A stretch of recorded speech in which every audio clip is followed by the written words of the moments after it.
देवाय। श्रीमद्भागवतम द्वितीय स्कंद पंचम अध्याय श्लोक संख्या 21।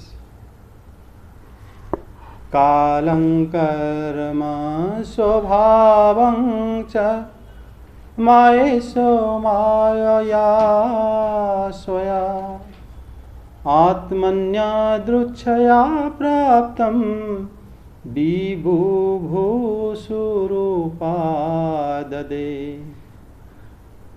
मायापति भगवान ने एक से बहुत होने की इच्छा होने पर अपनी माया से अपने स्वरूप में स्वयं प्राप्त काल, कर्म और स्वभाव को स्वीकार कर लिया। ये जो श्लोक श्री ब्रह्मा जी श्री नारद जी को कह रहे हैं, हे आत्मन विभु भूषु मायस, वो स्वयं भगवान जो है विभु भूषु मायस, वो विभु भूषु शब्द का अर्थ होता है अनेक बनने की इच्छा।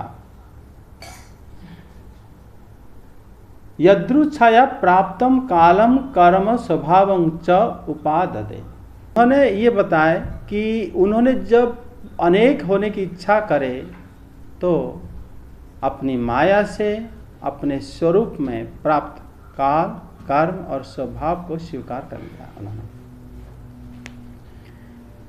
यहाँ पर एक प्रश्न यह आता है कि श्री भगवान ने इच्छा क्यों किया।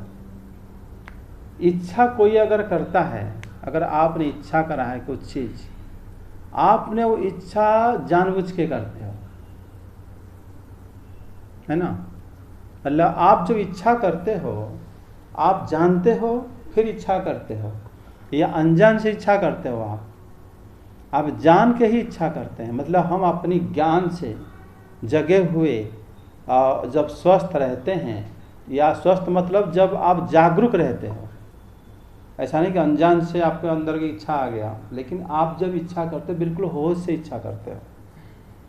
यहाँ पर जब ये इच्छा श्री भगवान करते हैं कि एक से अनेक होने के लिए, जो एक से अनेक होने की इच्छा जब भगवान करते हैं, ये इच्छा करने के बाद उन्होंने माया से अपनी काल और कर्म स्वभाव को क्या करे ना स्वीकार करते हैं। स्वीकार के बाद तो पहले बाद में समझ में आएगा, पहले ये इच्छा भगवान जानबूझकर करते हैं। अगर कोई इच्छा जानबूझ के होता है तो ये सृष्टि भी भगवान की इच्छा से जानबूझ के ही करे हैं वो। तो इससे ये पता चलता है, अगर कोई भगवान अगर जानबूझ के इच्छा करे हैं सृष्टि के लिए, तो उनके जानबूझ के इच्छा होने से इसमें सृष्टि में मंगल कार्य भगवान करते हैं। भगवान कोई कार्य जो सोचेंगे अमंगल करके थोड़ी सोचेंगे कि यहाँ पर गलत होगा एक, ऐसा तो कारण वो स्वयं मंगलकारी है भगवान। मंगलम भगवान विष्णु। तो इसमें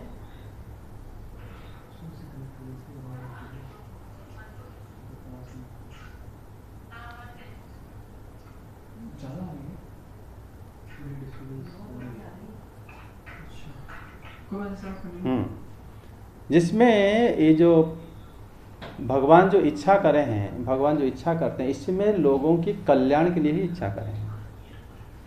सृष्टि होने से क्या होता है, सृष्टि होने से जब हम लोग के जैसे अभी नंबर लगा है, उससे पहले कोई और जन्म हुआ होगा, और उसमें जैसे ही भगवान की सृष्टि में अन्य लोग जैसे ही प्रकट होते रहते हैं, तो होने के बाद कुछ कर्म करते हैं, अपने स्वभाव के हिसाब से कर्म करते हैं।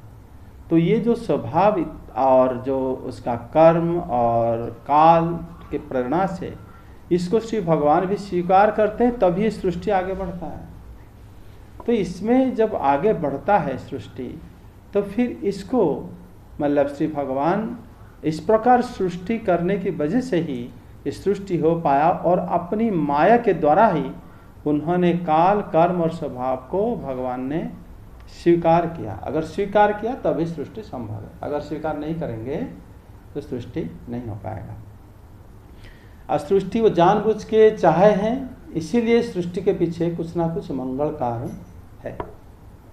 सृष्टि अमंगल नहीं हो सकता, क्योंकि सृष्टि अगर हम तुम करे होते तो जरूर किसी का बुराई के लिए सोच के करे होते, लेकिन चूंकि सृष्टि श्री भगवान की इच्छा से हुआ है, कालं कर्म स्वभावं च मायया स्वया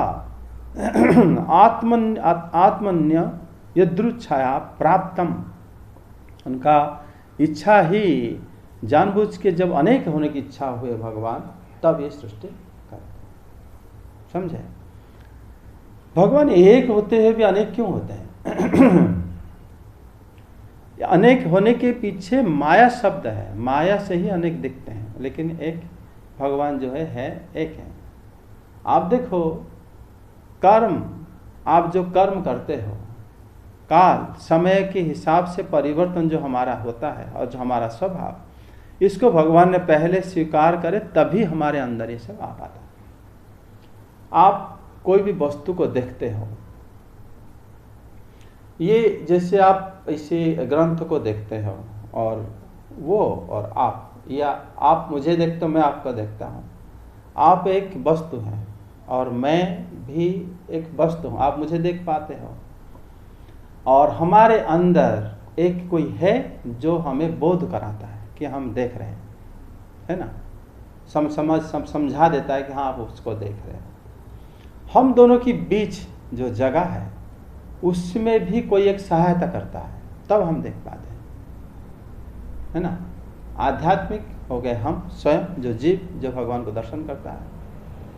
आदि भौतिक हो गया, भौतिक वस्तु हो गया, आप मैं शरीर, ये सब। आदि दैविक हो गया, दैव सहायता करता है, देवता सहायता करते हैं। देवता प्रकाश के रूप में सहायता करते हैं, जो आपको देखने के लिए, सुनने के लिए ध्वनि के रूप से सहायता करते हैं, जो बात आपके, मेरे आवाज आपके पास पहुंचने के लिए।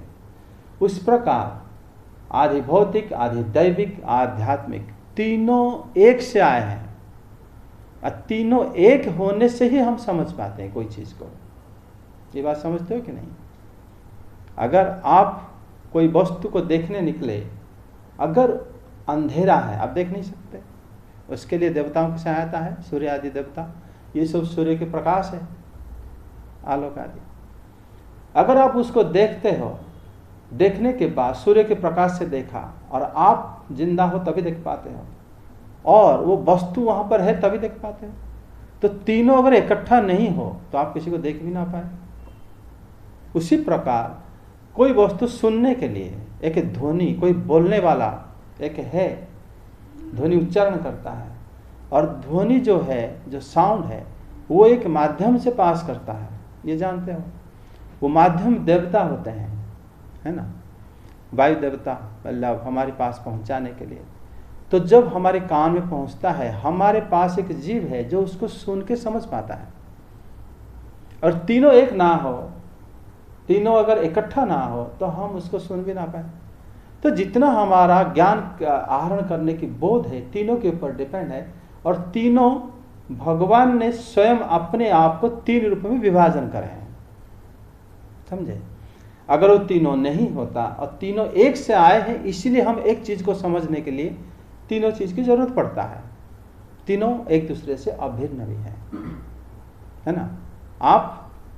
आप सहायता, आप कोई चीज, जैसे आप देखने की बात हुई, उसी तरह सुनने की भी, उस तरह किसी वस्तु को छूने के लिए, उसी प्रकार किसी वस्तु को चखने के लिए, सारे चीजों में, है ना? अगर कोई ध्वनि, मतलब कोई आवाज आ रही लेकिन आप बहरा हो या आपका इंद्रिय ही नहीं है, तो आप समझ नहीं पाओगे क्या वही क्या कह रहे हैं, ना? तो तीनों वस्तु जब सम्मिलित, मतलब इकट्ठा होते हैं, तब हम देख पाते हैं। तो भगवान तीन रूप में अपने आप को विभाजित करे हैं, तभी हम क्या कर पाते हैं, यहाँ पर हम कोई काम कर पाते हैं। अगर तीनों ही नहीं होता, हम कोई काम नहीं कर पाते। और ये भगवान ने स्वयं अपने आप को विभाजन करने के पीछे ये एक लॉजिक है। आपसे देखो, तीनों अगर एक से नहीं आए होते, आध्यात्मिक, आदि भौतिक, आदि दैविक, तब फिर हम लोग कभी भी भगवान को कोई भी कार्य हम लोग नहीं कर पाते, ठीक है? और इसलिए अगर हम एक वस्तु से दूसरा वस्तु, मतलब हम लोग सड़क पे चलते हैं, भगवान हमारे अंदर आपके अंदर, सारे वस्तु के अंदर परमात्मा विद्यमान है, तभी हम वो माध्यम के रूप में देवता की जहाँ की सहायता होता है वो देवता के रूप में सहायता करते हैं। जहाँ कोई वस्तु को हम ढूंढते हैं वो वस्तु के रूप में हमारे सामने आते हैं। जो हम लोग जिसको मतलब समझना चाहते हैं हमें भी समझा देते हैं। तो ये तीनों अगर एक जन नहीं कर रहा होता तो हम इस दुनिया में कोई भी काम नहीं कर पाते। समझे कि नहीं? तो यहाँ पर जो कर्म है, स्वभाव है, काल है, ये भगवान स्वयं स्वीकार करते हैं। ये श्री नारद जी को श्री ब्रह्मा जी बता रहे हैं। परमात्मा के जो आगे श्लोक 22-23 पढ़ो ना।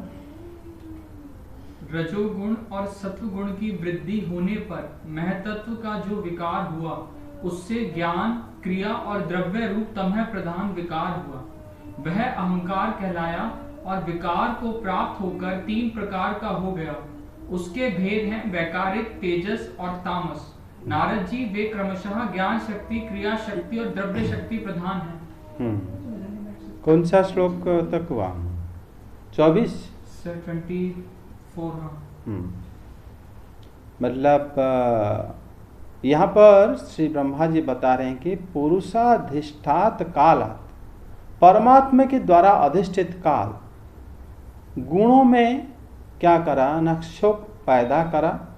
स्वभाव ने उन सबों को परिणाम अर्थात रूपांतरित करा और कर्म ने महत्व को उत्पन्न करा। देखो यहाँ पर पुरुषाधिष्ठात कालात्, श्री ब्रह्मा जी कह रहे हैं कि पुरुष जो है, जो श्री कृष्ण है, श्री भगवान है, परमात्मा है, उन्होंने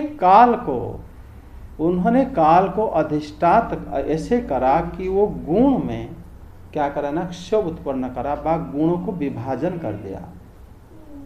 अगर मान लो कोई आपको जो कोई एक समय ऐसा आया कि आपके मन में कि आपके गुणों में क्या हुआ ना, आंदोलन हुआ, बा आप कुछ विचलित हो गए, इसके पीछे समय, काल का प्रभाव रहता है।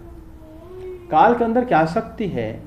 ये शक्ति को यहाँ पर श्री ब्रह्मा जी कह रहे हैं कि पुरुष अधिष्ठात, भगवान की प्रेरणा से वो कर पाए। समझे? भगवान की प्रेरणा से कर पाने के कारण जो है, भगवान की प्रेरणा से कारण क्या हुए ना, काल गुणों में एक शब्द उत्पन्न करा और स्वभाव ने उन सब को अर्थात रूपांतरित कर दिया। एक वस्तु देखो, अगर कोई वस्तु रूपांतरित होना है तो उसके अंदर जो स्वभाव है वही रूपांतरित होता है, बदलता है। अगर आपका स्वभाव है कि आप गर्मी लगने से आप पंखा हाथ में क्या करते हैं ना, पंखे करते हो, तो अगर गर्म हुआ तो आप पंखा करोगे, तो आपका स्वभाव है इसलिए आप करने लगे, वो एक कर्म हो गया। ठीक है? आपका स्वभाव है कि आप जब ठंड लगता है आप सिकुड़ के बैठते हो, तो अगर वो स्वभाव है तो स्वभाव से क्या होगा ना, अगर ठंड हुआ तो आप सिकुड़ जाओगे। तो इसका मतलब क्या हुआ? आप पहले स्वभाव आपके अंदर विद्यमान रहता है। स्वभाव विद्यमान रहने के बावजूद भी हम कुछ नहीं कर पाते जब तक जो मतलब स्वभाव जो होता है हमारा, वो जब काल, श्री भगवान ने पहले क्या करना है, काल को पुरुषाधिष्ठात कालात् गुणों व्यतिकरा, वो गुणों में इस प्रकार मतलब विक्षोभ करना करा या रूपांतरित करा कि वो क्या करे, स्वभावतः परिणाम कर्मण महत जन्म अभूत, तभी महत्त्व की जन्म हुआ। तो बताओ, महत्त्व भी जन्म के पीछे स्वभाव है और कर्म भी है। गुण मान लो तो आपके अंदर आप सत्वगुण, रजोगुण, तमोगुण, 3 गुण तो सुना होगा आपने, लेकिन तमोगुण किसको कहते हैं? जिसका कोई किसी भी प्रकार का कोई काम नहीं कर पाता, बा उसके अंदर किसी भी प्रकार की, मान लो किसी भी प्रकार की आप कह सकते हो जो जड़ है वही तमोगुण है। ठीक है? तमोगुण और रजोगुण क्या है? रजोगुण क्रियाशील है, लेकिन रजोगुण में क्या ना लोभ आदि आ जाता है। सत्वगुण में क्या होता है? दया आदि आ जाता है, वो भी क्रियाशील है। तमोगुण क्रियाहीन हो जाता है, एक तरह से क्रिया ज्यादा कुछ नहीं कर पाता। तमोगुण में अगर मान लो एक जो तमो को अंधकार भी कहा जाता है, तमो शब्द का अर्थ हो गया जो कि निष्क्रिय टाइप का हो जाता है, कम काम करते हैं या सब जो काम करना चाहिए नहीं कर पाते। तो यहाँ पर जैसे आप मान लो 3 गुण है, काल इस प्रकार आया कि आप अगर रजोगुण में हो, आपके सामने अगर बहुत सारे पैसा आपको मिला, रख दिए, तो आप खाली बैठोगे चुपचाप जैसे बैठे थे? नहीं बैठोगे, आप उसको लेके जाओगे, मान लो पैसा को पहले रखोगे, रख के फिर खुश होगे, फिर आप सोचोगे कि मैं कहीं जगह में एक काम करूँगा, है ना, कोई सामान खरीदूंगा, इस तरह कर्म आपका शुरू हो गया, रजोगुण का कर्म। अगर मान लो आप सत्वगुण में हो, पैसे आपके पास सामने हैं, तो आप क्या करोगे, उसको लेके दान धर्म आदि करने की सोचोगे, इस जगह में लोग परेशानी में, उनको सबको दे के आ जाऊं। ठीक है, जो तमोगुण है उसको क्या करेगा, वो अपने और तमोगुण होने के लिए और ज़्यादा शराब आदि पी के मतलब अज्ञान अवस्था में रहना चाहेगा।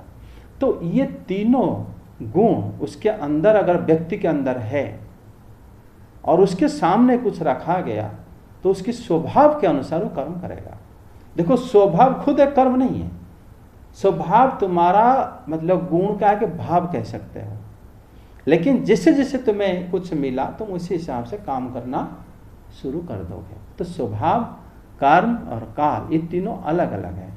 काल समझ लो एक समय में कुछ एक ऐसा हालात आया कि तुम्हारी जो स्वभाव अंदर से है, वो स्वभाव उसको काम करने के लिए प्रेरणा उसके अंदर आ गया, है ना। अगर 500 रुपए की नोट तुम्हारे सामने है, तुम 500 रुपए की कर्म करोगे, सोचोगे। अगर तुम्हारे पास 5 लाख रुपए की नोट सामने रखा है, तुम उसी हिसाब से कर्म सोचोगे। 5 करोड़ रुपए है, उसके हिसाब से कर्म सोचोगे, तुम स्वभाव उसी हिसाब से काम कराएगा। ऐसे ऐसे होके हमारा स्वभाव ही कराता है। तो जिससे कर्म होता है, यहाँ पर क्या हुआ न, प्रकृति को जैसे ही भगवान वो पुरुष अधिष्ठात, यहाँ पर श्री ब्रह्मा जी कह रहे हैं श्री नारद जी को, पुरुष अधिष्ठात कालात गुण व्यतिकरः स्वभावतः परिमाण, जिससे वो काल जो है आके वो गुणों में क्षोभ उत्पन्न करा। वो गुण क्या करा ना, अपनी स्वभाव जो था उसका, वो स्वभाव के अनुसार उन्होंने महत्वत्व को जन्म दिया। ये इस प्रकार व्याख्या है। मतलब सृष्टि होने के पीछे क्या हुआ कि सृष्टि हुआ, क्यों उन्होंने तो करे नहीं, भगवान ने कुछ नहीं करे, लेकिन ये अपने आप ही होता नहीं, तो क्या लॉजिक रखा जाए। आपने इसको हाथ पकड़ के उठा के वहां नहीं लेके गए, लेकिन आपने ऐसा के हालात पैदा किया, वो अपने आप गया। भगवान वही करें, उन्होंने, भगवान तो दृष्टि करे लेकिन काल को प्रेरणा करे। काल ऐसा मतलब माहौल क्रिएट करा, तो उसकी स्वभाव से प्रकृति का उन्होंने क्या करा ना, मतलब तीनों गुणों के हिसाब से उन्होंने एक कर्म करा। वो कर्म था महत्व का जन्म होना, किसी को पैदा करना। वो कौन है, महत्तत्व। आगे श्लोक 23 में ये पढ़ा है, वो है राजा सत्वोपब्रूहितात् विकुर्वणात् महतः। रजगुण सत्वगुण से उपब्रूहित होने के कारण विकृत महत्त्व से द्रव्य ज्ञान और क्रियात्मक विकार उत्पन्न हो गया।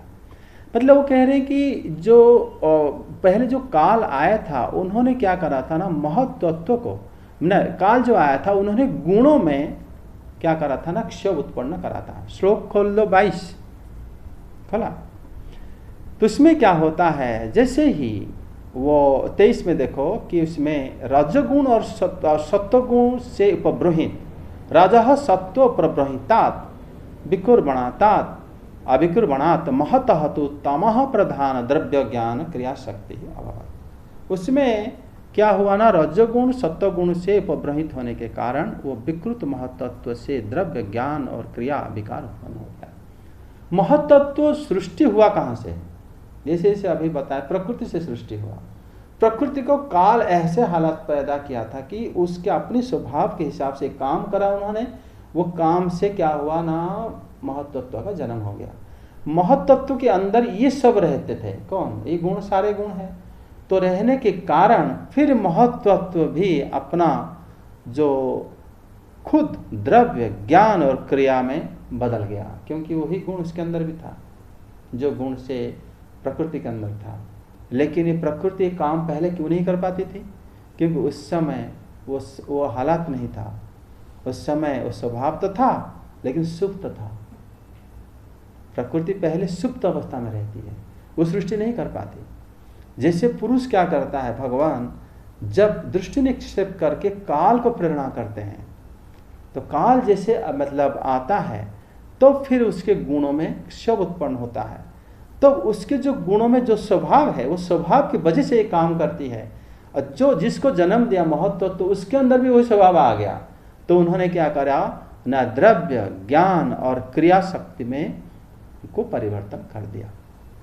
लेकिन इसमें श्रीधर स्वामी पाद बताते हैं कि जो अहंकार है वो आवरक होने से तमोगुण की प्रधानता रहती है और रजोगुण सत्वगुण और प्रमाता में रहती है। मतलब यहाँ पर जो पहले ये खाली जानो कि भगवान ने जब दृष्टि निक्षेप करे तो प्रकृति के ऊपर भूत प्रकृति जो कि जड़ होती है वो रहते हुए भी कुछ नहीं कर पाती। ठीक है, प्रकृति कहाँ से आई सर? जब उल्टा में जाओ, जैसे मान लो हम लोग सब हैं, जब दुनिया प्रलय हो जाता है तो हम सभी लोग जीव सब खत्म हो जाते हैं। जब खत्म हो जाते हैं हम लोग पृथ्वी में मिल जाते हैं, है ना। तो फिर जब उस समय सामर्थक अग्नि जो मतलब भगवान अनंत जो धारण करके रखे हैं पृथ्वी को, तो वो एक आग निकालते हैं अपनी मुखों से, तो उसमें सारे लोग जलने लगता है। ठीक है, जब जलने लगता है उसके बाद सामर्थक मेघ होता है जो बरसता है। वो जो एक मतलब एक्चुअली हमारे जो आकाश में एक सूर्य तो हैं, लेकिन वो 12 महीने में 12 सूर्य होते हैं आदित्य। प्रलय के समय एक साथ 12 सूर्य एक साथ ही प्रकट हो जाते हैं, तो गर्मी ज़्यादा हो जाता है, तो एक सूर्य को तो लोग झेल नहीं पाते। जब 12 सूर्य होता है उसमें क्या होता है ना, लोग जलने लगते हैं और ख़त्म हो जाते हैं। जब लोग भी धीरे धीरे, सब लोग धीरे धीरे खत्म हो जाते हैं। ब्रह्मलोक धीरे धीरे ऊपर जब उठ जाते हैं, ब्रह्मलोक से पहुंच जाते हैं, ब्रह्मा जी भी मतलब भगवान विष्णु के अंदर चले जाते हैं। तो प्रलय क्रिया चालू हो जाता है। प्रलय क्रिया जब चालू होता है, प्रलय जब सब नष्ट हो जाता है, जब जल जाते हैं, तो बारिश होती है। तो संवर्तक बारिश होता है, वो बारिश जो है वो बहुत दिन तक बारिश होता है। तो पृथ्वी जलमग्न पूरा हो जाता है। फिर धीरे धीरे जो हमारा लोकालोक पर्वत है, तो पूरा मान के चलो कि ड्रम जैसा पूरा भर गया पानी, तो ब्रह्मांड भर जाता है। तो कोई नहीं रहता, ब्रह्मा जी भी नहीं रहते। तो उस समय पूरा ब्रह्मांड जो है वो है, यहाँ पर कोई है ही नहीं, तो पता कैसे लगेगा कि यहाँ पर क्या हो रहा था? तो कोई नहीं था। उसी तरह अनंत कोटि ब्रह्मांड है, सारे ब्रह्मांड जो है कहते हैं कि वो अव्यक्त हो जाता है। ठीक है, दिखता नहीं, कहा को किसी को कुछ नहीं पता, जीव भी सारा अव्यक्त हो जाता है। फिर जब अव्यक्त हो जाता है तो फिर दोबारा सृष्टि कैसे होता है, ये बात प्रश्न आता है। तब मतलब लगता है कि ये सब कुछ जो फिर दोबारा मतलब शुरू कैसे होता है।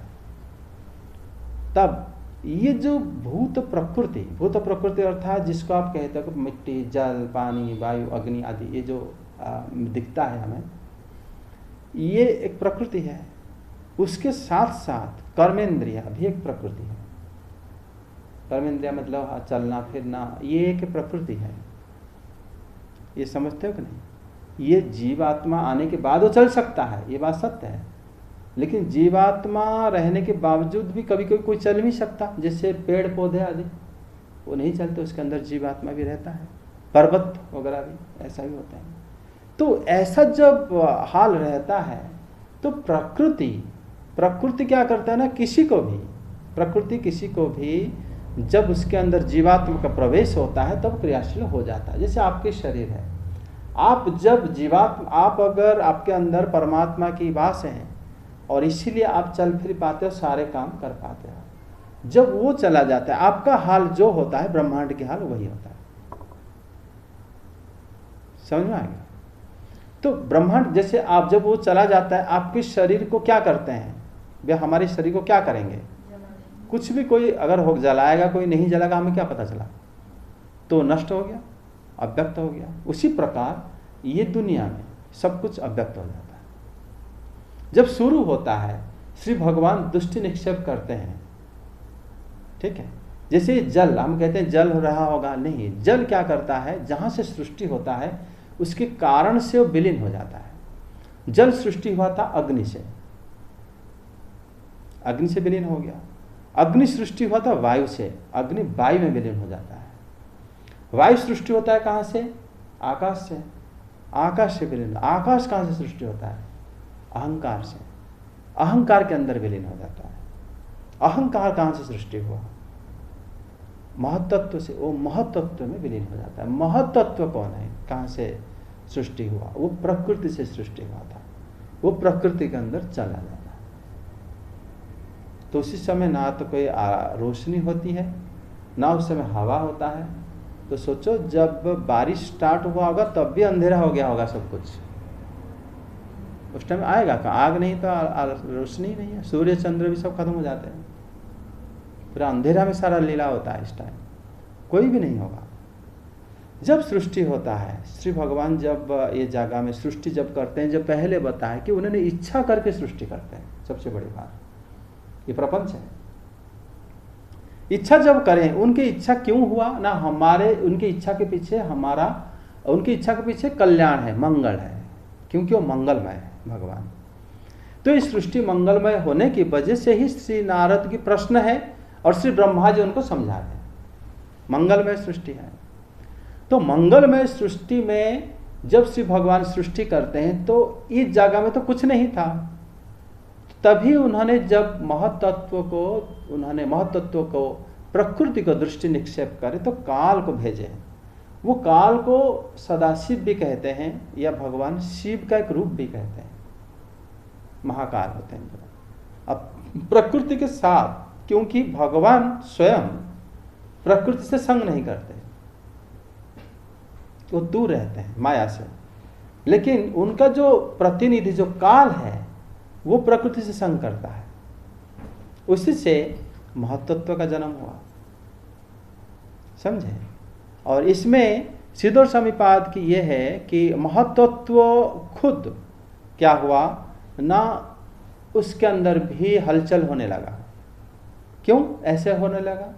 क्योंकि ऊपर कहा गया है कि जैसे ही भगवान ने काल को भेजे, काल की वजह से ही तो उनके स्वभाव में काम हुआ, कुछ कार्य हो, कार्य से महत्त्व जन्म हो गया उनकी बच्चा की तरह। अगर काल भगवान शिव माना जाएगा या उनका एक अव्यक्त रूप, उस समय भगवान शिव की रूप भी इस तरह नहीं था, क्योंकि ये रूप तो भगवान ब्रह्मा जी से ही वो प्रकट होकर उनका रूप हुआ था। उस टाइम भगवान शिव थे, लेकिन उनका रूप किस प्रकार था? लिंग स्वरूप में था, ज्योतिर्लिंग। वो भगवान की दृष्टि जैसे प्रकृति को करे थे, उनको दृष्टि को ही लिंग कहा जाता है। जिस लिंग के स्वरूप में माता के प्रकृति के साथ उन्होंने जिससे आए, प्रकृति के अंदर वो भगवान के निर्देश से आए हैं, इच्छा से आए हैं। वो इच्छा के पीछे भगवान की इच्छा, उनकी इच्छा एक है, क्योंकि उन्हीं से आए हैं वो। तभी उन्होंने क्या हुआ ना, उन्होंने महत्त्व को जन्म दिया। जो महत्त्व आया उसके अंदर भी वही तीनों गुण था, समझे। लेकिन वही गुण रहते हुए भी श्रीधर स्वामीपाद कहते हैं कि वो अहंकार प्रधान था, क्योंकि रजोगुण और सत्वगुण से वो शून्य होने के कारण उसके अंदर द्रव्य, ज्ञान और क्रिया ये विकार होने लगा। कहाँ पे? महत्त्व के अंदर, महत्त्व के अंदर होने लगा। फिर वो जो है महत्त्व क्या करा ना, ये सृष्टि करा क्या ना, रजोगुण, सॉरी हमारा रजोगुण और सत्वगुण अल्प रहते हैं और तमोगुण ज्यादा रहता है। इसीलिए आप देखोगे कोई भी शुद्ध सत्वगुण में नहीं है। हमारे शरीर में देखो, हम लोग कभी अच्छे विचार करते हैं, कभी गलत विचार भी करते हैं। वो विचार क्यों आता है मनुष्य के अंदर? क्योंकि हम विशुद्ध सत्व में हम लोग का प्रकट नहीं हुआ है, हमारे गुण में ऐसे वैचित्रता रहता है। लेकिन जैसे ही कोई श्री कृष्ण से भक्ति करता है, प्रेमा भक्ति वो भी, तो फिर वो विशुद्ध सत्व में चले जाता है, उसमें 3 प्रकार के गुणों से मुक्त हो जाता है। इसलिए उनको भगवत गीता में नैस्त्रयुण शब्द व्यवहार करें भगवान ने, भव अर्जुन, है ना। अच्छा, तो इसमें जो श्रीधर स्वामीपाद कहते हैं, ये अहंकार जो है ये आवरण युक्त होता है, ढका हुआ होता है। अगर एक चीज ढका हुआ है, इसके अंदर क्या हो रहा है हमें क्या पता चलेगा? समझे कि नहीं? और वो अंधे जो अंधकार होने की वजह से, ढका होने की वजह से, आवरक होने की वजह से उसी में तमोगुण प्रधान रहता है और तमोगुण से सब लोग सृष्टि हुए हैं। ये हो गया मुख्य बात। तो इतने बातों से आपको ये पता चला होगा कि जो 3 गुण तो होता है, लेकिन तीनों गुणों से सृष्टि नहीं होता। सृष्टि का मुख्य कारण होता है तमोगुण। समझे? वह तमोगुण जो है वो जो 24 श्लोक में बताया गया है, अहंकार जो है वही अहंकार विकृत होके 3 प्रकार के गुण बनाता है। लेकिन अहंकार खुद मतलब तमोगुण से आया है। एक तमोगुण से आकर 3 प्रकार गुण बता रहा है। इसका मतलब वो जो 2 गुण उससे अंदर आए हैं वो देखने पर सत्वगुण रजोगुण लग रहा है, लेकिन मुख्य तो तमोगुण होते हैं। इसलिए आप देखोगे ये ब्रह्मांड में चाहे कोई देवलोक क्यों ना चला गया हो कोई आदमी, या मतलब कहीं भी रहे, पाताल लोक रहे, यहाँ पर रहे, मनुष्य लोक में रहे, चाहे वो वृक्ष बन जाए या पशु बन जाए, फिर भी उसके अंदर कभी भी तमोगुण से वो कभी उद्धार नहीं हो पाता अगर वो भक्ति नहीं करता है तो। अब देखो वो व्यक्ति अगर वो बहुत पुण्य आदि करके स्वर्ग लोक जाता भी है, देवताओं के साथ रहता भी है, लेकिन जैसे खत्म होता है वापस आ जाता है। जब वापस आ जाता है अगर वो वही कार्य नहीं कर पाया फिर वो नहीं जा पाएगा सत्वगुण जगह को। इसका मतलब इसके पास है क्या? अगर कभी कभी आपको मतलब लाइट दिखता है, इसका मतलब आप अंधेरे में हो ना, इसका मतलब हम लोग तमोगुण में है। ये बात यहाँ पर कहा जा रहा है। सृष्टि जो है वो तमोगुण प्रधान है, यही बात श्रीधर स्वामी पाद कहते हैं। तो उसमें जो 3 प्रकार की जो गुण निकलता है, तमोगुण से 3 गुण निकलता है, वो है तेजस, और एक हो गया तामस, हो गया वैकारिक। सृष्टि से पहले क्या हुआ ना, तेजस अहंकार से जो सात्विक अहंकार है, हाँ, और जब वैकारिक हो गया तो हमारा सात्विक, तेजस हो गया राजसिक, राजसिक अहंकार से हमारा इंद्रियां हुए, सात्विक अहंकार से मन और सारे देवता। ठीक है, उसी समय भी देवताओं की रूप कैसा था पता नहीं, लेकिन देवता थे, क्योंकि पहला दृश्य देवता है श्री ब्रह्मा जी जो दिखे। जब श्री ब्रह्मा जी आए, सृष्टि हुए मतलब कमल के फूल के ऊपर, उस समय सारे देवता थे। अगर नहीं होते तो ब्रह्मा जी देखे कैसे? सूर्य देवता नहीं होते तो वो सुने कैसे? अगर दिग्पति नहीं होते तो सूंघे कैसे? भगवान को बोले कैसे अगर अग्नि देवता नहीं हुए होते तो? समझ रहे हो कि नहीं? उनके हाथ पैर था, हाथ में इंद्र देवता नहीं होता, हाथ कैसे आए? तो भगवान के देवता पहले सृष्टि हुए, उनके अंदर ब्रह्मा जी भी सृष्टि हो गए थे, क्योंकि ब्रह्मा जी प्रजापति में आते हैं जो भगवान की विराट पुरुष की उपस्थ इंद्रिय में रहते हैं। समझ में आया कि नहीं? तो इस प्रकार सारे देवता आए, और पहले सत्वगुण से मन के देवता कौन है? चंद्रमा। उस टाइम ये चंद्रमा जो आकाश में अभी है ये तो बाद में प्रकट हुए, लेकिन पहले चंद्र देवता थे, सूर्य देवता भी पहले थे, ये सूर्य तो बाद में प्रकट हुए।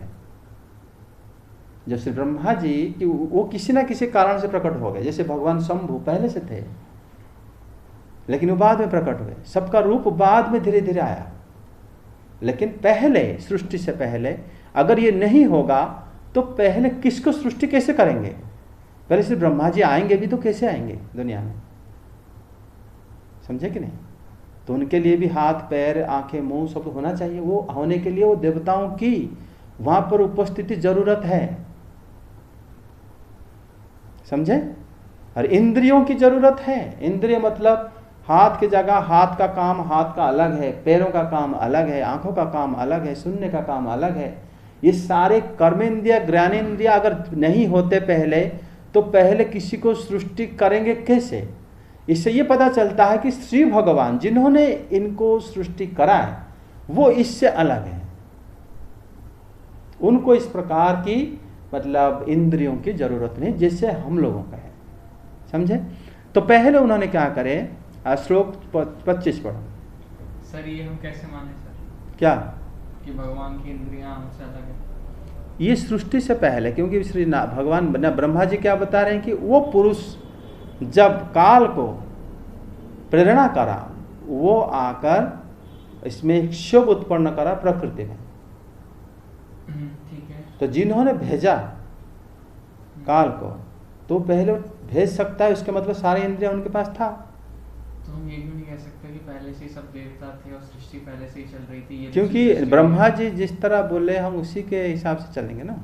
ब्रह्मा जी बोले कि उस टाइम कुछ नहीं था, और जैसे 3 विभाजन हुआ, फिर 3 प्रकार के विभाजन से सात्विक के अहंकार से मन और देवताएं, जब पहले कोई सात्विक अहंकार, राजसिक अहंकार, तामसिक अहंकार था ही नहीं, तो देवता पहले कैसे आ गए? समझे कि नहीं? ऐसा नहीं था। तभी श्री ब्रह्मा जी ये बारे में बता रहे हैं। क्योंकि नारद जी का प्रश्न था कि आप किसको तपस्या करते हो, इस सृष्टि आप ही तो करते हो, फिर भी आप आए कहाँ से? तब श्री ब्रह्मा जी शुरू से शुरू कर रहे हैं कैसे हुआ था। तभी फिर वो बताते हैं कि तामस अहंकार से पहले, तो पहले जो सात्विक अहंकार से पहले क्या आया? मन और देवताएं। मन मतलब चंद्रमा, समझे? भगवान के मन चंद्रमा होता है, और बाकी देवताएं जो इस सृष्टि, भौतिक सृष्टि करते हैं, जो भौतिक सृष्टि में हर जगह में वास करते हैं, वो आए। क्या प्रश्न होता है कि आखिर ये क्यों सृष्टि की रचना क्यों करी?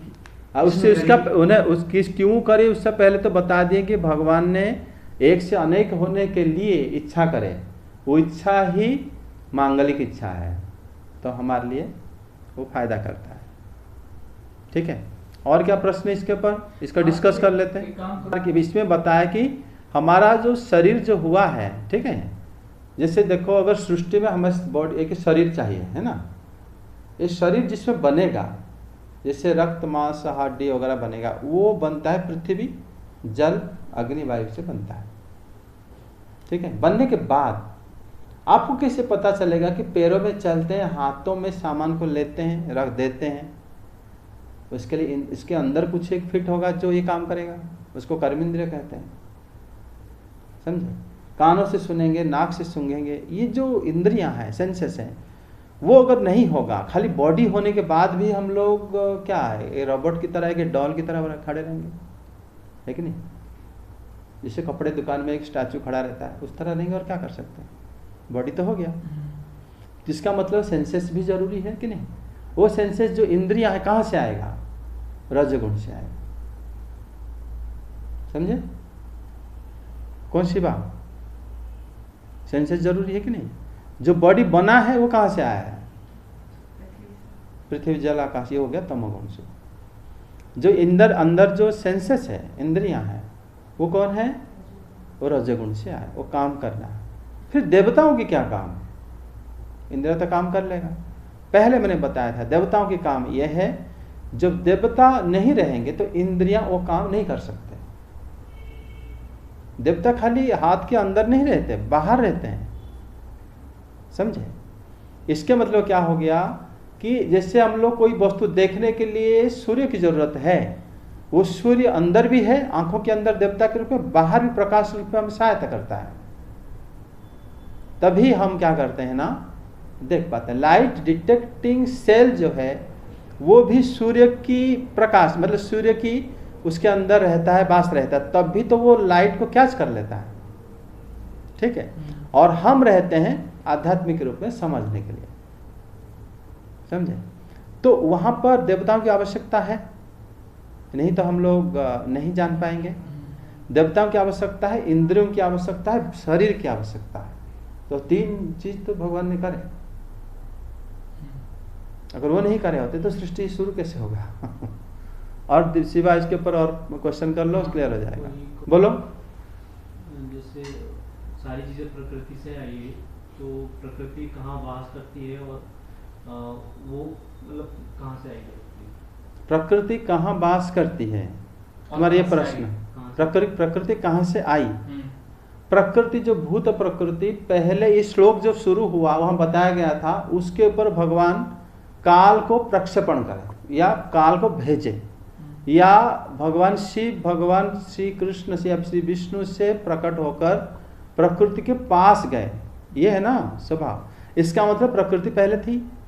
प्रकृति जहाँ पर थी वो जगह को कहा जाता है भौतिक मंडल या आध्यात्मिक जगत से भिन्न एक जगह है। ये आध्यात्मिक जगत से बाहर, हाँ बाहर एक जगह है जहाँ पर भूत प्रकृति अव्यक्त अवस्था में रहती है, निर्जीव रहती है, उसके अंदर कोई जान नहीं होती। तो भगवान स्वयं उसको जीवन दान दे के फिर उसको मतलब विक्षोभ करके महत्त्व को जन्म दे के फिर उसी से जो तामस अहंकार है उसी को फिर भगवान 3 रूप में करके हम लोग को बनाया है।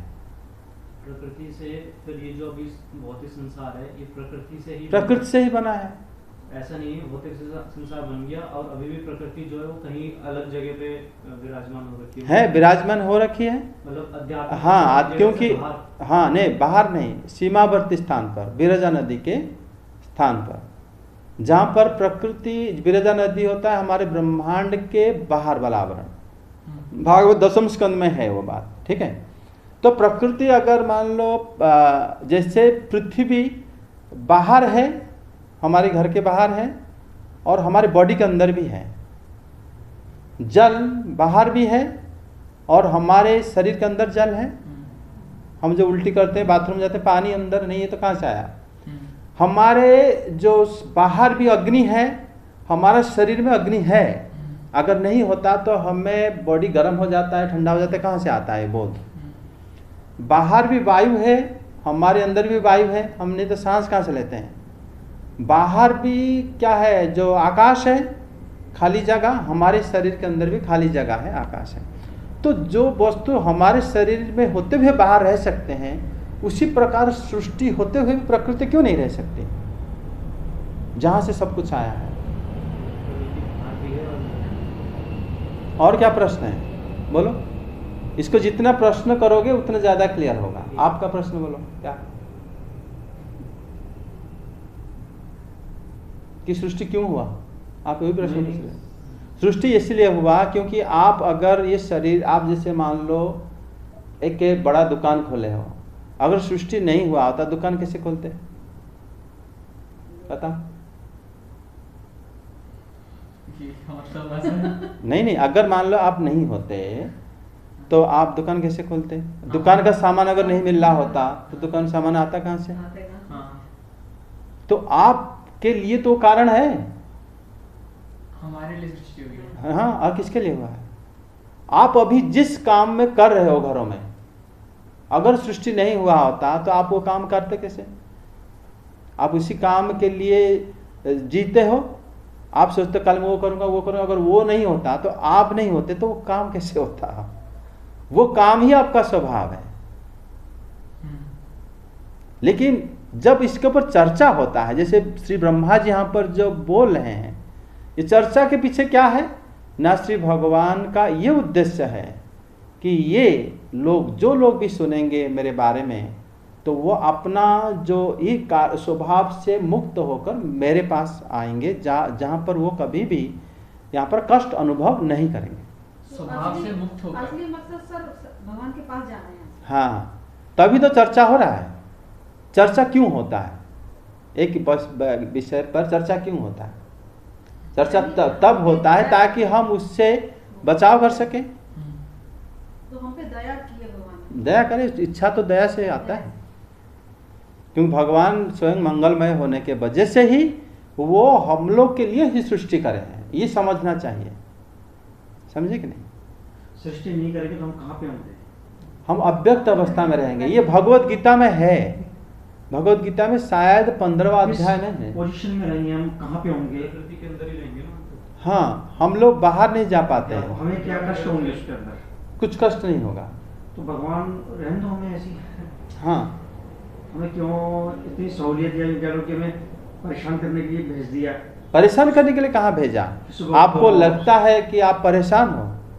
लगता तो ऐसी है, देखो ये तो अगर आप लोग अगर परेशान होते तो आप लोग अभी यहाँ पर नहीं होते हैं। नहीं प्रभु जी, ऐसा है, सब एक्चुअली परेशानी है सारे। नहीं, जब आप देखते हो कि आप परेशान हो, वो आपका ज्ञान अवस्था है। आप उस अवस्था को प्राप्त होने के लिए कि आप अगर परेशान हो, आप अपने को समझो और मेरे शरण में आओ, भगवान की ही बात है। और उसको श्रीमद् भागवतम जो कि ब्रह्म ज्ञान समन्वित है, उसके जरिए जैसे उसके ऊपर चर्चा होता है, तो फिर आप लोगों को अपने बारे में पता चलता है। सृष्टि कैसे हुआ ये पता चलता है। जब सृष्टि ही नहीं होती तो आप लोग आते कहाँ से? जब हमें पता चल अगर आप पता चलता है, फिर आप जैसे आपके अंदर एक शरीर में एक मन, बुद्धि, अहंकार आदि अंतःकरण से भगवान दे देते हैं, उसके बाद साधु, गुरु, वैष्णव, शास्त्र के रूप में वो आपके पास आते हैं। यही उनके मकसद है, और क्या है?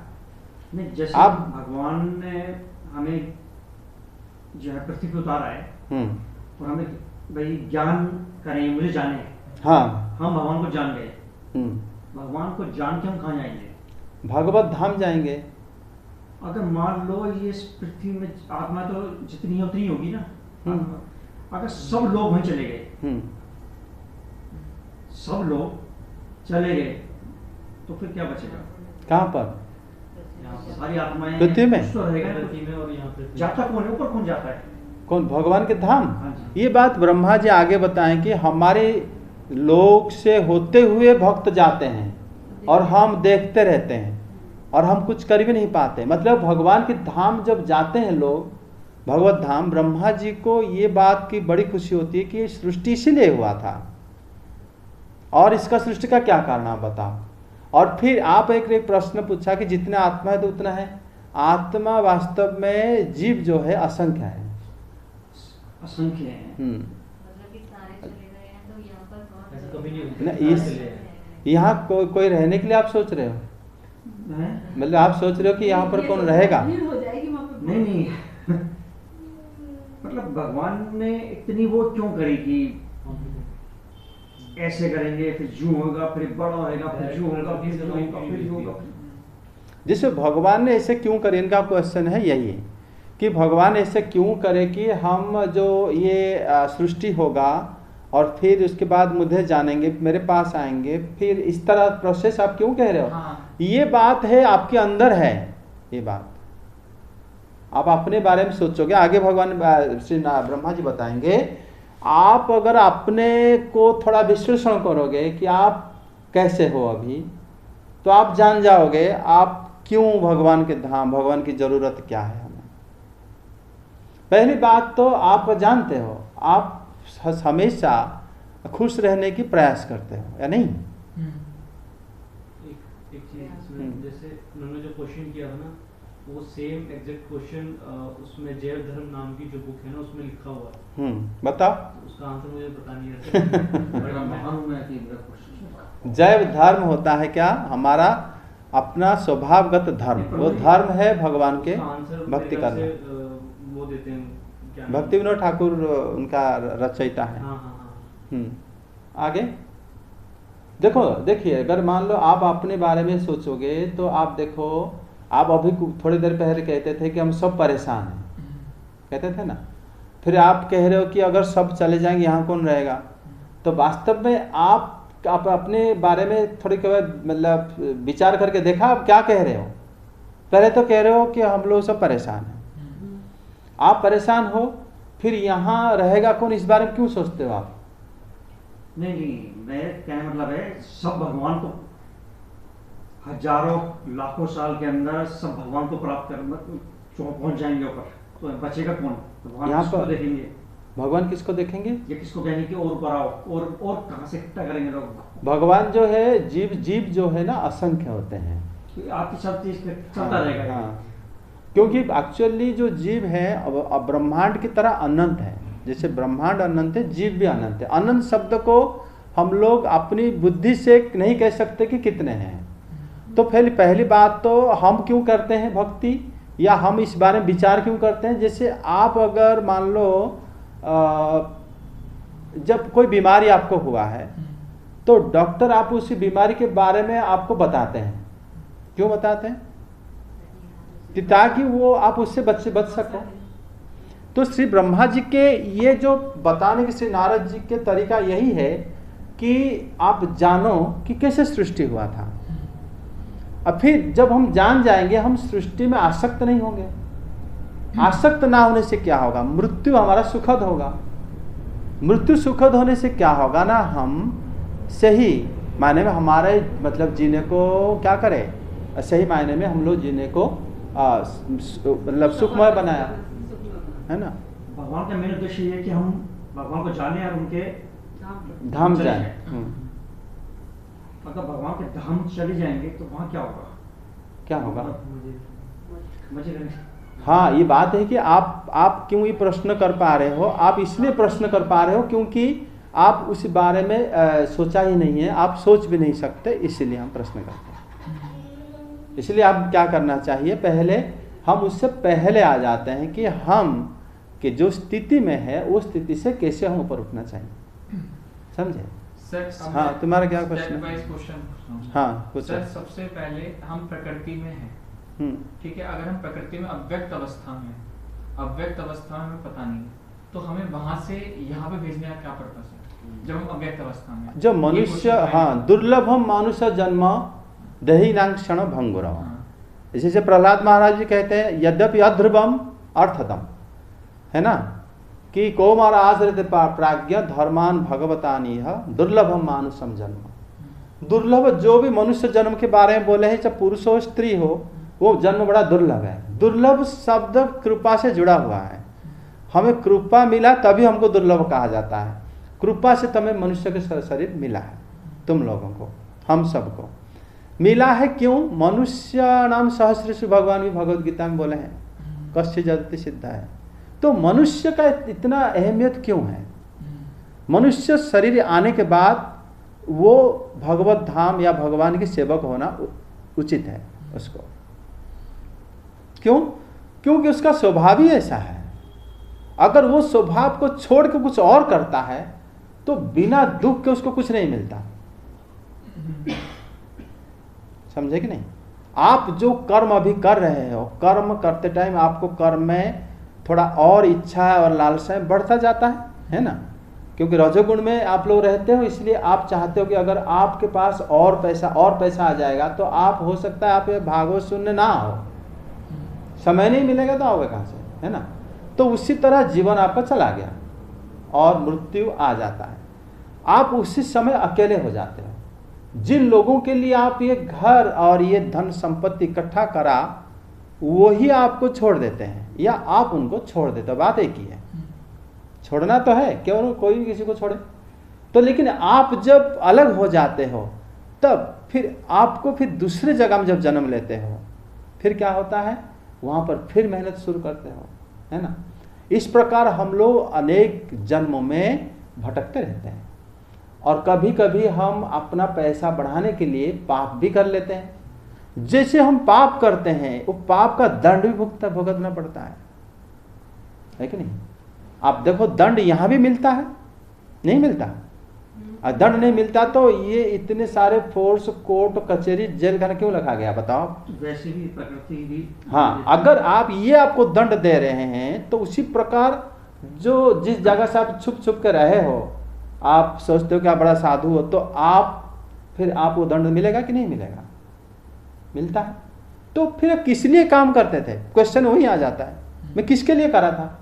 जितना सारा पैसा इकट्ठा करा वो तो चला गया, फिर दूसरी जगह ऐसा गरीब घर में पैदा हुआ कि मैं वहाँ खाने के लिए मतलब कुछ नहीं है, फिर मैं कैसे इतना बड़ा काम करूँ, पैसा इतना कहाँ। उसने तो उस टाइम तो मुझे महीना लाखों लाख रुपये आ रहा था, लेकिन वो सब पैसे दूसरे के नाम पे अभी हो गया, अब तो मैं दूसरा हो गया। तो फिर क्या करोगे, फिर और कितने कदम लगाओगे। क्योंकि जब तक हम अपने आप को सोचते रहेंगे, फिर उस टाइम अगर आप देह मतलब अपने शरीर को आप आत्मा मान लिया, फिर आप उसी देह के लिए फिर कुछ गलत काम करने लगोगे, क्योंकि इंद्रिय प्रबल है।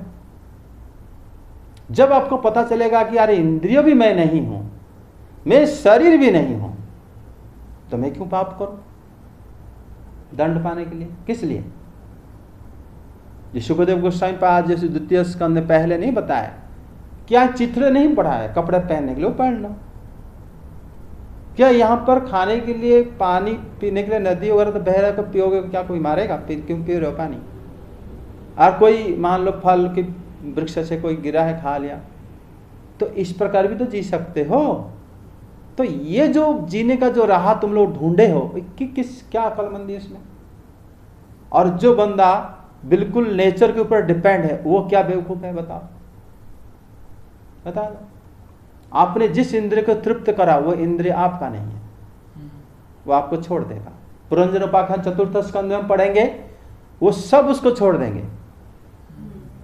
जीव हो ना आपका, आप जिस इंद्रियों को अपने सैटिस्फाई करने के लिए, उपभोग करने के लिए सारे काम करा,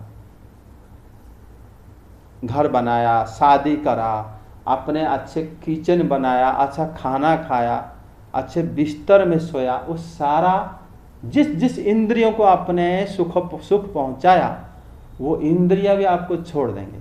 फिर बोलो, तो शरीर भी नहीं रहेगा आपका, तो फिर आप क्या करना चाहिए? क्या ये अक्लमंदी है कि आप अपने लिए बहुत पैसा इकट्ठा कर बड़ा सा घर बनाया है, बहुत बड़ा गाड़ी खरीदा है? क्या इसमें अक्लमंदी है? ये एक माया है। आज देखो, मैं गुड़गांव रोड से आ रहा था, देखा कि बड़े बड़े गाड़ी आ रहे थे, जो मर्सिडीज, BMW, मर्सिडीज, आज बड़े गाड़ी, और उसके बगल में छोटा गाड़ी भी चलता है, मारुति किसका मतलब ऑल्टो वगैरह चलता है, होंडा का छोटा गाड़ी चलता है। दोनों में अंतर क्या है? देखो, हम किस जगह को, जैसे नया मेट्रो बन गया तो वो पूरा चमक लगता है, लोगों को अच्छा लगता है ना? मर्सिडीज गाड़ी को अच्छा लगता है। दोनों को आप अगर कोई एलिमेंटरी चेक करोगे, ये इसमें जो द्रव्य लगा उसमें जो द्रव्य में कोई फर्क नहीं है। कहेंगे हाँ इसके मेटालिक पेंट में हाँ थोड़ा चांदी का अंश है, या मतलब लगा सिल्वर है, इसमें थोड़ा एल्युमिनियम का पार्ट है, इसमें तो ऐसे ही मतलब खाली कार्बन का पार्ट है, तो इसलिए फर्क अलग अलग, इसका चमक ज़्यादा है। तो फिर तीनों को इकट्ठा करो, तीनों क्या है?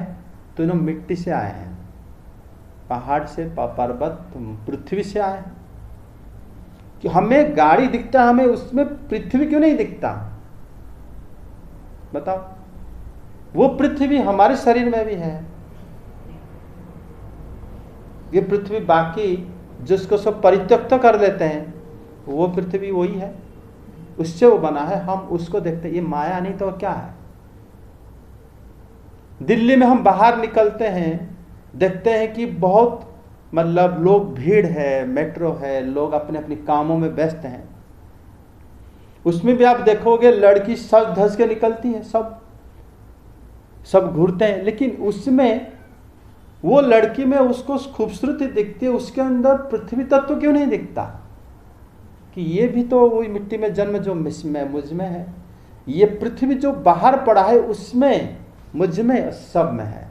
वही जल है, वही वायु है, वही आकाश है। इस तत्व में अगर सब बने हैं, अगर आप सुखदेव गोस्वामी पाद को लेकर मॉल जाओगे, क्या वो कहेंगे इसमें कोई मतलब, इसमें कोई वस्तु मुझे चाहिए? क्यों? क्योंकि वो सर्वत्र, वो जानते हैं ये जो पूरे जगत जो है ये 5 तत्व से बना है। उनको सोना रख दो, कहेंगे पृथ्वी का तत्व है, हमें कोई जरूरत नहीं है, हम जितना खाना था खा लिए, और अब में भजन के समय है, भगवान के स्मरण के समय, इसीलिए शरीर मिला है ना। इस शरीर में हम लोग भजन, नाम, जप, कीर्तन और उनको स्मरण कर सके, उनके बारे में सुन सकें। उसके अलावा तुम कुछ भी दिखा दो, महापुरुष क्या कहेंगे? देखेंगे ना कि वो कुछ नहीं है उसमें। 5 तत्वों को मुझे कितने तरीके से दिखाओगे? बड़ा सा इमारत घर दिखा दो, एक झोपड़पट्टी दिखा दो, कोई फर्क है? दोनों तत्वों में कोई फर्क है? अगर हमें जो फर्क दिखता है माया, नहीं तो क्या है? इस समय तो कोई महापुरुष है नहीं जी ऐसा। ना हो, लेकिन विचार करने में क्या जाता है? हमें लगा इसको देख के कि ये, उसको देखने का क्या? भागवतम खुद एक मतलब एक स्वरूप है, वो सबको आईना दिखा देता है। ये तो है ना, भागवतम तो है ना, यहाँ पर ब्रह्मा जी की वाणी तो है ना, सुखदेव गोस्वामी की वाणी तो है ना, उसी से क्यों ना हम लोग हर कोई पूरी दुनिया उसी से ही रास्ता सबको मिलता है, मार्गदर्शन करता है। इसलिए भागवतम अर्क स्वरूप कहा गया, सूर्य स्वरूप, है ना। तो सर आज इतना अब समझ में आ गया। सर अभी इसमें एक पार्ट रह गया सर।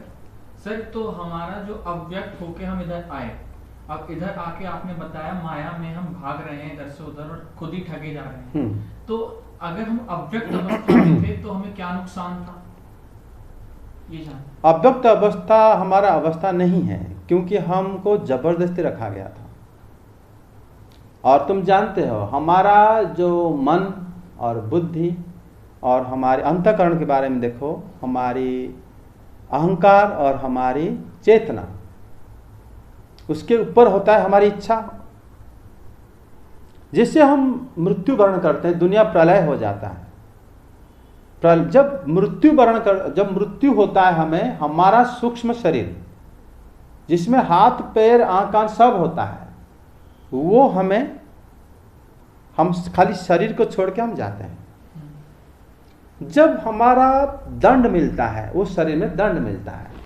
जब हम जन्म लेते हैं, उस शरीर का बहुत सारा पार्ट अव्यक्त हो जाता है, ठीक है। जैसे वृक्ष अनुभव कर पाता है, देख नहीं पाता, सुन नहीं पाता, लेकिन उसको कोई तोड़ मरोड़ कर दे, जान लेता है कि मुझे ऐसे करा जा रहा है।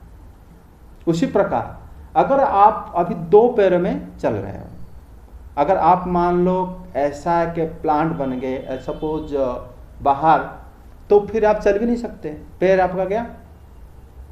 अगर आप कान खुजरा बने तो आपको बहुत सारे पैर आ जाएंगे चलने के लिए, तो उस समय हम हर एक पैर का व्यवहार भी जान जाएंगे। अभी दो पैर का पैर जानते हैं हम लोग सिर्फ। अगर हम गली के कुत्ते बन गए, क्या सुअर बने, तो चार पैर में कैसे चलते हम सीख जाएंगे।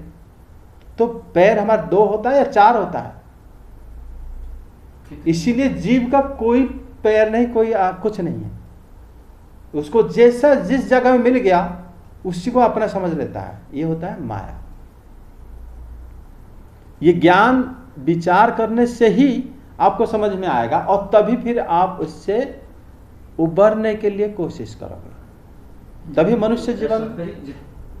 जब उभरेंगे तो कई साल निकल जाएंगे, उभर ही पाएंगे, नहीं उभर पाएंगे। नहीं, ये भी सरल है उसका रास्ता, लेकिन कम से कम कोशिश ना करने से अच्छा करना तो सही है। क्योंकि अभी तक ऐसा कोई देखा नहीं हमने अपनी आंखों के सामने कि कोई ऐसा आदमी बिल्कुल परफेक्ट की तरह से ये बेकार है, वो बेकार है, ये बेकार है, ऐसा भी कोई देखा नहीं। ना देखो, देख के हमें लगे कुछ। किसी को देखने की क्या आवश्यकता, आप खुद अपने आप को देखो। अपने आप को देखते तो बहुत अच्छा लगता है। जैसे मैच आ रहा है तो मैच के साथ ध्यान है, तो मैच में जीतेगी नहीं जीतेगी या कुछ दुनिया भर की चीजें वो होता है आपको दुख दे रहा है, वो सब चीज, वो माया है। आप नहीं समझे, वो माया नहीं तो क्या है वो। वही कह रहा हूं, इस माया से निकलने के चक्कर में तो कई साल लग जाएंगे। लग सकता है, लेकिन निकलने के लिए कोशिश करना गलत है क्या? कोशिश करना गलत तो है क्या? आप अगर मान लो नहीं निकलना चाहते तो अलग बात है। अगर आपको पता चल गया कि इसमें रहने भी कोई फायदा नहीं, तो उसमें निकलने के लिए कोशिश करना क्या गलत है? कुछ गलत नहीं। ऐसा तो नहीं होता जो जैसे ज्ञान जो होता है, ज्ञान या शास्त्रों को पढ़ने के बाद या ज्ञान अर्जित करने के बाद कभी कभी दिमाग में घूम जाता है। शास्त्र पढ़ने से ज्ञान नहीं आता, भगवान की गुरुदेव की कृपा से ज्ञान आता है। कभी कभी बहुत गहराई में चले जाते हैं, सोचते रहते हैं पता नहीं क्या है, ये सब चीजें वो सब चीजें, आदमी बहुत बौखला जाता है। क्यों बौखलाया जाएगा? उसके ऊपर आप खुल के चर्चा करो, पता चलेगा उसमें कोई बौखलाहट नहीं होता। और ज्ञान कभी कोई पढ़ के ज्ञानी नहीं हो सकता। ज्ञान तो किसी के मतलब देन होता है, और हमारा स्वभाव ज्ञानमय है, और वो जब कृपा करते हैं तो फिर जाके वो समझ में आता है, नहीं तो समझ भी नहीं पाते। वही वस्तु रहता है, देखो वही दोनों वस्तु आपको अलग लग रहा है और उसको अलग लग रहा है, क्यों? अंडरस्टैंडिंग। ये अंडरस्टैंडिंग उस पर डेवलप कैसे हुआ? विचार से। और उसको ये अंडरस्टैंडिंग में कभी वो धोखा नहीं खाएगा, वो किसी ने उसको दिया है, कृपा नहीं होगा तो फिर स्वभाव तो जीव, वास्तव में स्वभाव तो जीव ज्ञानमय है, लेकिन उसके ऊपर धूल चढ़ जाता है वो आसक्ति का, जैसे भगवत गीता में इसके ऊपर ज़्यादा आलोचना होता है। ठीक है ना? तो सर हमारा स्वभाव है क्या फिर? हमारा स्वभाव आनंदमय है, और हमारा स्वभाव जो है आनंदमय होने की वजह से, और वो आनंद हमें अपना स्थिति में ही आता है, और वो स्थिति ही ज्ञानमय स्थिति है, समझे? और वो स्थिति को आने के लिए ही श्रीमद् भागवतम, भगवान के नाम और आध्यात्मिक श्री कृष्ण के शरण में ही वो हो सकता है, और किसी रास्ता इसमें नहीं है। आपको आंसर मिल गया? आपने जो पूछा था कि हम मतलब वहीं पे क्यों नहीं रहते, यहाँ क्यों आ जाते हैं, ये आपको समझ में आया? क्या क्या समझ, क्या कहाँ नहीं सर, रहते? सर, समझ में आ गया। लेकिन वो एक्चुअली मैंने जो पढ़ा था ना इसमें, तो वो ये था कि भगवान जब दृष्टिपात करते हैं प्रकृति पे, तो संसार की सृष्टि होती है, तो जो जीवात्मा होती है वो सब उनको ऑप्शन दिया जाता है, या तो वो संसार में आए या फिर वो ऊपर चले जाए, मतलब भगवत धाम में। तो ये उन पे डिपेंड होता है कि उनकी फ्री विल, उनकी इच्छा से कि वो यहाँ आना चाहते हैं कि या वहीं की वहीं भगवत धाम जाना चाहते हैं। लेकिन जो लोग माया में रह के भोग करना चाहते हैं, फिर वो यहाँ पे फंस जाते हैं, और फिर यहाँ पे फिर बाद में वो मतलब अगर प्रयास करते हैं तो फिर भगवत धाम चले जाते हैं। ये इसमें चीज कुछ बताओ सर, ये क्या है फिर?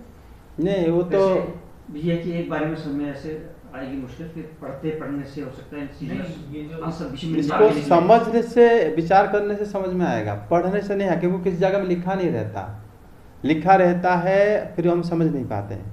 कई बार जैसे मैं पूछता नहीं, इस प्रश्न होते हैं, लेकिन अगले संडे वो चीज भूल जाते हैं, नहीं वो चीज का आंसर जो मिल जाता है। मिल जाता है। शास्त्र ऐसा होता है, जो हमारे मन में रहता है तो वो हमें वो आंसर दे ही देता है। शास्त्र इस प्रकार इसका होता है। आंसर देखिए आगे क्या ये किसका पढ़ना आंसर? चाहिए, ये जो चीज है इसकी ये पढ़नी चाहिए एक बार, ये तो अच्छा है। नहीं सर, इसमें जो बताया सर, ये इसको आपके बताओ। पापा ने पढ़वाई थी मुझे एक बार दुकान पे। पापा को तो किताबें नहीं अरे है पता है, मतलब किताबें वो पढ़वाई थी उन्होंने मुझे। नहीं, इसमें ये जो वस्तु कह रहे हैं, विषय वस्तु, वो तो थोड़ा ये शास्त्रीय नहीं है कि जीवों को ऑप्शन दिया गया, ये शास्त्रीय नहीं है। उसमें नहीं, जो जीवों को ऑप्शन किसी ने नहीं दिया। जीव क्या है ना, जो जीव भगवान ऑप्शन देते हैं, कैसे पढ़ो। लिखा है ब्रजनाथ करके कोई है, हम दुकान कौन है क्या? ब्रजनाथ उन्होंने बोला है, वो पूछ रहे, प्रश्न पूछ रहे हैं। किससे? बाबा जी लिखा हुआ, ये जय धर्म बुक है ना, वो है जो भक्ति ठाकुर ने लिखी है। तो उसके अंदर एक प्रश्न आता है, ये वो पूछ रहे हैं कि प्रभु तटस्थ स्वभाव स्थित संधि स्थान से कुछ जीव माया की जगत में क्यों चले गए और कुछ चित्त जगत में क्यों चले गए। वो आंसर क्या दिए हैं? आंसर वो लंबा सा है, थोड़ा सा पढ़ना पड़ेगा। पढ़ो। तो बाबा जी कहते हैं, कृष्ण स्वरूप के लक्षण समूह जीव स्वरूप में भी अणु मात्र में पाए जाते हैं। कृष्ण की स्वेच्छामयता का अणु लक्षण अर्थात स्वतंत्र वासना जीवों में नित्य सिद्ध है। उस स्वतंत्र वासना का सत व्यवहार करने से जिस जीव का कृष्ण सान्मुख ठीक रहता है, किंतु स्टार्टिंग में बोलिए बाबा जी। प्रभु तटस्थ स्वभाव स्थित संधि स्थान से कुछ जीव माइक जगत में क्यों चले गए और कुछ चित जगत में क्यों चले गए। बाबा जी, कृष्ण स्वरूप के लक्षण समूह जीव स्वरूप में भी अणु मात्रा में पाए जाते हैं। कृष्ण की स्वेच्छामयता का अणु लक्षण अर्थात स्वतंत्र वासना जीवों में नित्य सिद्ध है। उस स्वतंत्र वासना का सत व्यवहार करने से जीव का कृष्ण सान्मुख्य ठीक रहता है, किंतु उसका असत व्यवहार करने से जीव कृष्ण से विमुख हो जाता है। यही विमुखता जीव हृदय में माया को भोग करने की कामना पैदा कर देती है। फलस्वरूप जिस समय जीव माया को भोग करने की आकांक्षा करता है, उसी समय उसमें यह तुच्छ अहंकार आ जाता है कि मैं जड़ विषयों का भोगता हूँ और अविद्या अस्मिता आदि पंच पर्वा अविद्या गुण जीव के शुद्ध चित्त कर्ण स्वरूप को आच्छादित कर लेते हैं। ये अलग है। ये जो बताया गया है वो बताया गया है कि जो जीव के कुछ जीव क्यों भगवत धाम में हैं और कुछ जीव यहाँ पर क्यों हैं। ये नहीं है कि यहाँ जो ये वाला महाविष्णु जब प्रकट कराए उसके बाद से दो डिवाइड क्यों है, ये नहीं है वो बात। वो जो प्रश्न है कुछ जीव वहाँ क्यों पाए जाते हैं, क्योंकि वो समझते हैं, वो जो प्रश्न करता है वो कह रहे हैं कि जो भगवान के साथ जो लोग मुक्त होकर रहते हैं वैकुंठ में देखा जाता है, क्योंकि ब्रह्मा जी ने बोले हैं कि वहाँ पर वैकुंठ की कामिनियाँ बहुत सुंदर होती है और उनके विमान में वो लोग घूमते हैं, इस प्रकार बताया गया है। तो उनको लक्ष्य करके बताया गया है कि वो लोग जो है क्यों वहाँ पर मिलते हैं और कुछ यहाँ पर क्यों रहते हैं जो कि दुख पाने के लिए, और यहाँ पर आया क्यों। वो कह रहे हैं कि जीव का स्वभाव है कि वो क्या करता है न, उसके अंदर एक इच्छा शक्ति है, वो चाहे कृष्ण की तरह उसके पास अणु मात्रा में भले ही हो लेकिन स्वतंत्र है, वो इंडिपेंडेंट जो नेचर है। और वो माया को भोग करने के लिए ये जीव माया मिलते हैं और वो भगवत धाम को ही अपना मतलब क्यों, वो कई अवतार में भगवान जब आके यहाँ पर लीला करके गए तो उनके प्रति आकृष्ट हो कि वो जीव गए होंगे, जो इनका प्रश्न है। ऐसा नहीं है कि सृष्टि के समय ऐसा हुआ है। नहीं, इसमें लिखा हुआ है ना, उन्होंने बोला कि जीव माया की जगत क्यों चले गए, और दूसरा और कुछ चित्त जगत में क्यों चले गए। हाँ, चले गए मतलब चले गए का मतलब हो गया जो लोग भक्ति आदि करके गए हैं, वहां पर काम माना गया कि भक्ति नहीं करा था चला गया। ये पढ़े यहाँ पे लेकिन यहाँ पे प्रश्न से एक पैराग्राफ। अच्छा, पढ़ो। कारणाधिशायी महाविष्णु के माया के प्रति ईक्षण रूप किरणगत अणु चैतन्य जीव भी अनंत हैं। माया के बगल में स्थित होने के कारण जीव माया की विचित्रता को देखते हैं। साधारण जीवों के समस्त लक्षण जो पहले बतलाए गए हैं इनमें पाए तो जाते हैं, तथापि इनका स्वभाव अत्यंत अणु शूद्र होने के कारण वे तटस्थ भाव से कभी चित्त जगत की ओर और कभी माइक जगत की ओर दृष्टिपात करते हैं। तटस्थ अवस्था में जीव बहुत ही दुर्बल होता है, क्योंकि उस समय तक उसे सेव्य वस्तु की कृपा से चित्त बल प्राप्त नहीं होता है। इन अनंत जीवों में से जो जीव माया को भोग करना चाहते हैं वे विषयों में आसक्त होकर माया द्वारा नित्य बद्ध हो पड़ते हैं, और जो जीव सेव्य वस्तु का चित्त अनुशीलन करते हैं वे सेव्य तत्व की कृपा से चित्त शक्ति का बल पाकर चित्त धाम में गमन करते हैं। हाँ, यहाँ पर जो गमन करते हैं ना, वहां से गमन नहीं करते, लेकिन ये गलत है। शक्ति में जब वो अपनी वो जो सेव्य भाव, यहाँ पर देखो दो बात को कॉन्ट्रडिक्ट नहीं समझे तुम लोग। ऊपर कहा गया है कि तटस्थ अवस्था में जीव दुर्बल होता है, जो दुर्बल होता है वहां से उसको दुर्बल, तो वहां से कैसे वैकुंठ धाम जाएगा, नहीं जा सकता। उसके बाद वो क्या करता है ना, वो आके जन्म लेता है, फिर क्योंकि उसके सेव्य भाव उसके मन में है तो वैकुंठ मतलब उन्होंने भक्तों की कृपा या तो भगवान कहीं लीला करते होंगे तो उसके आसपास जन्म लेके फिर भक्ति करके फिर वो चला जाता है, ये उसका अर्थ है। तटस्थ शक्ति से डायरेक्ट वो नहीं जा सकता। ये तो दोनों बात वहीं पे लिखा है, तुम लोग पढ़ते टाइम ऊपर वाला भूल जाते हो। तो बहुत मुश्किल क्यों, ऊपर लिखा है ना, वो दुर्बल रहता है, जा नहीं सकता।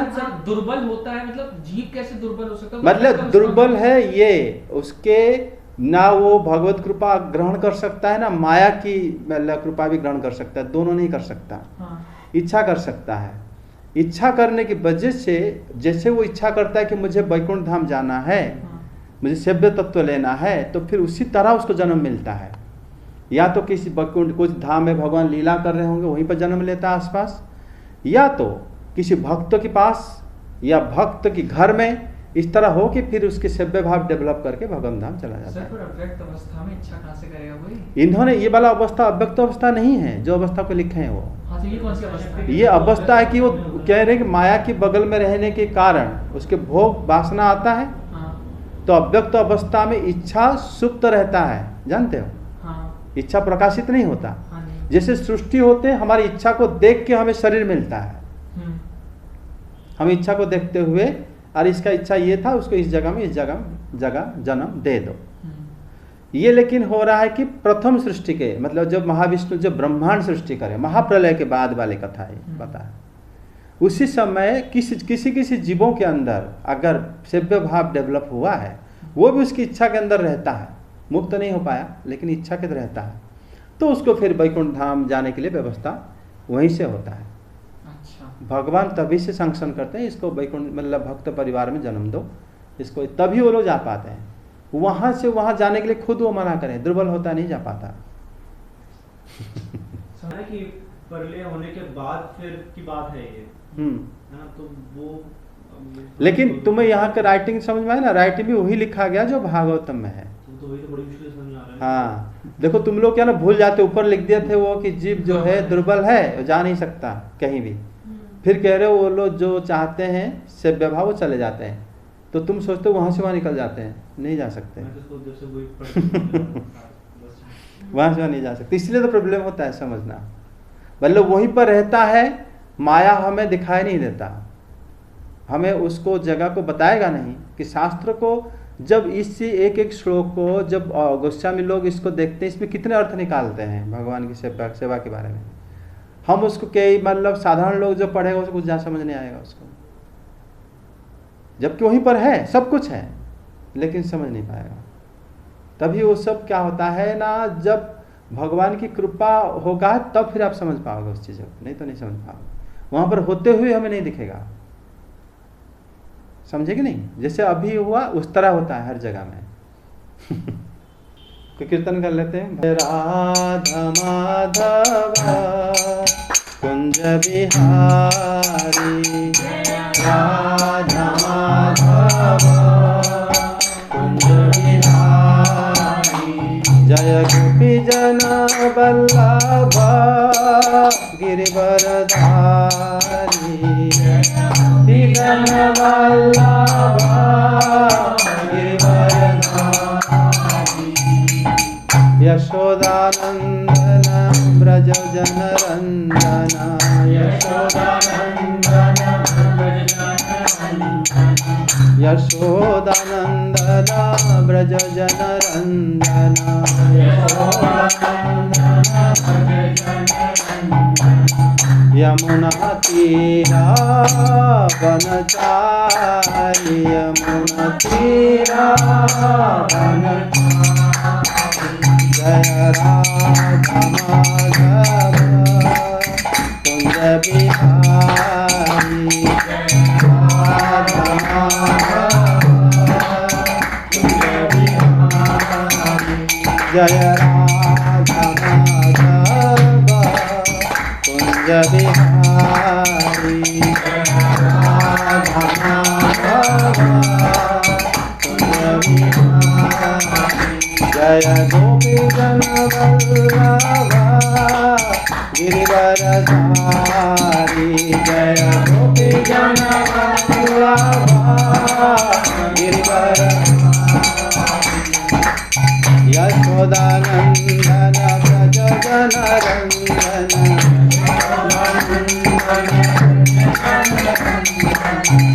यशोदानंदन ब्रज जन रंजन,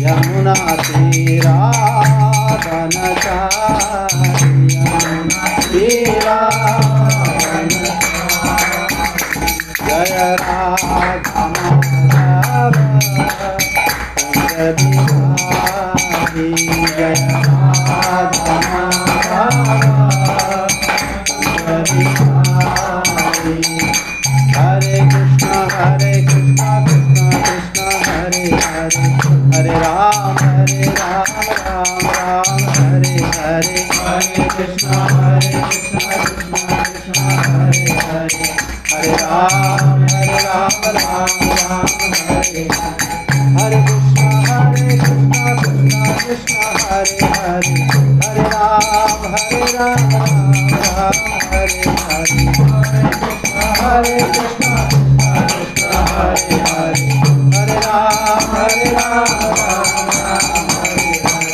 हरे कृष्णा कृष्णा कृष्णा हरे हरे हरे राम राम राम हरे हरे हरे कृष्णा कृष्णा कृष्णा हरे हरे हरे राम हरे कृष्णा कृष्णा कृष्णा हरे हरे हरे राम राम राम हरे हरे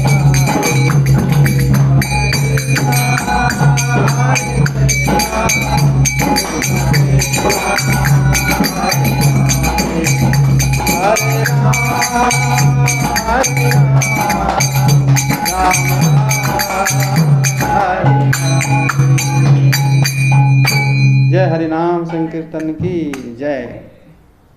जय श्री कृष्ण चैतन्य प्रभु नित्यानंद श्री अद्वैत गदाधर शिव सदि गौर भक्त वृंद की जय।